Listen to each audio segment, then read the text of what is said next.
জমিতে আসছি। তো এনার সাথে যখন সাক্ষাৎকার নেই, পাশেই রয়েছিলেন। আমি ডেক দিয়ে নিয়ে আসলাম আমাদের ভিডিওতে। তো এই যে আমি তো মেলা কথাই পুশ করছি, হ্যাঁ? হ্যাঁ। তো তার ভিতরে কতগুলা বাসা আমি বুঝি নাই। আচ্ছা। তো সেটাই যে এই জায়গাতে কত টাকা বিক্রি করলো? মেলা টাকা বিক্রি করা হয়েছে। তাও একটা আইডিয়া? তাও ধরেন মোটামুটি ৬, ৭, ৮, ১০,০০০ টাকার মতো। ঐরকমই দেখাইলো যে ৮,০০০। হ্যাঁ? তো আমি ভাবলাম ৳৮০০ না ৮,০০০, এইটা মানে কনফিউজ। যার বেশি জন্য বিক্রি বুঝতে করছে আমাদের ওই বাবা, বেশি বিক্রি করছে আরকি। ওটা আরেকজনের। হুম। হ্যাঁ। যাই হোক, এই যে জমিটাতে যে চাষ করছেন, কতদিন আগে চাষ করছেন? ২ মাস, ২ মাস। ২ মাস ৩ মাস এটা তো এরকম। দেশি জাতি। একদম অরিজিনাল দেশি। দেশি। হুম। দেশি জাতের লাস্টিং কিরকম? ভালো লাস্টিং, খাইতে সুস্বাদ লাগে। হ্যাঁ। এই এই দেশি জাত আর হাইব্রিড জাতের মধ্যে পার্থক্য কি? হাইব্রিডটা বেশি ধরে, দেশিটা অল্প কম ধরে। এটুকুই আরকি। আর হাইব্রিডটা ফলনটাও বড়, বড় হয়। দেশিটা ফলনটা অল্প ছোট, ছোট হয়। ছোট হয়। এটুকুই আরকি। আর ফল আসার সময় বা গাছের লাস্টিং এর সময় গাছের লাস্টিং এর সময় কোনটার ৭ বেশি? টা কোনটার বেশি? এইটারই গাছ লাস্টিং দেশিটা বেশি। লাস্টিং বেশি করে হ্যাঁ, আর হাইব্রিডটা কম করে। হ্যাঁ। এটা কতদিনে ফল আসে? এটা মোটামুটি আপনার মোটামুটি ধরেন ২৫ দিনের ভিতরে ফল আসবে ফল আসে। আরকি। আর হাইব্রিডটা কতদিনে আসে?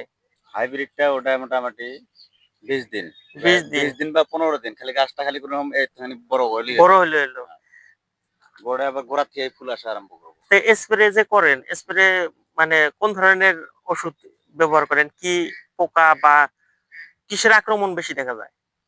আচ্ছা, হ্যাঁ। এটা যে কুমড়টা যা আছে, হুম। কুমড়টা আপনার বেশিরভাগ নষ্ট করে এই কি কয় ওইটা পোকাটার নামই মনে আসতেছে এটাকে না আমার। বল্লার মতো একটা হ্যাঁ, পোকা। বল্লার মতন একটা পোকা আরকি। ওইটা পোকাটাই আরকি বেশি ক্ষতি করে। যেমন আপনার এই ফুলটা যে আছে, হুম, ফুলটা ওই পোকাটা যদি আইসা ফুলের কিটা যদি খায়া হুম, হালায়, তাহলে আর কুমড়টা আর আইসে না। হয় না। হ্যাঁ। যাই হোক, এই যে জাংলাটা দিছেন, জাংলাটার খরচ ভোমরা কিরকম? কয়, পোকাটার নাম ভোমরা হলো ভোমরা।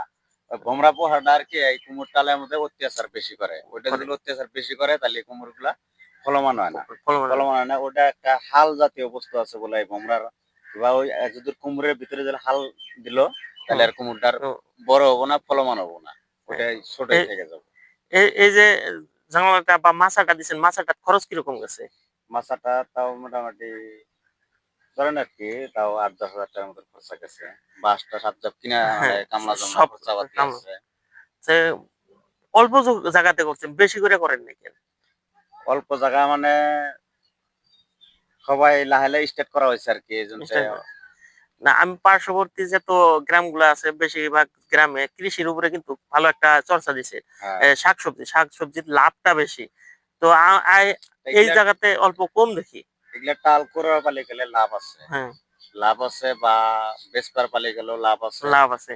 কিন্তু খাটনি হয়, খাটনি হলে গেলে তথাপি এটা পয়সাটা চলিত আইসে আরকি। গতিকে কৃষকের এটা বিলা আগ্রহ বেশি, আগ্রহ বেশি। আগ্রহ বেশি। যাই হোক দর্শক, এই যে কৃষিতে লাভ বেশি, কৃষক ভাই আমাদের সাথেই রয়েছেন। ইনি কিন্তু খুব ভালো করে বুঝিয়ে দিচ্ছেন যে চাষাবাদ অর্থাৎ সবজি চাষাবাদে লাভ বেশি। আর এই সবজি চাষে আপনি করলেও আপনিও লাভ হইতে পারেন। দর্শক যদি এই ধরনের চাষ করতে চায়, কিভাবে করবো ও যদি একদম ১ মিনিট সময়ের মধ্যে বুঝে দিবেন।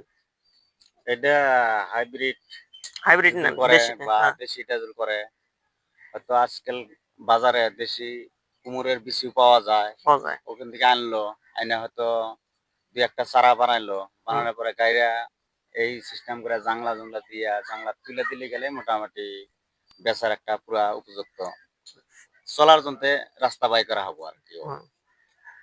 যাই হোক, দর্শকে যদি চান এই ভাই বলছিলাম কিভাবে রোপণ করে মানে স্বাবলম্বী হওয়া যায়, এই আর ধরনের কথা বলছিলাম। গাছের গোড়ায় কিছুগুলা গোবরের সার টার বা জৈব সার টার দেওয়া লাগে, না দেওয়া না এমন আপনি না। এটা কি আর সার দিছেন?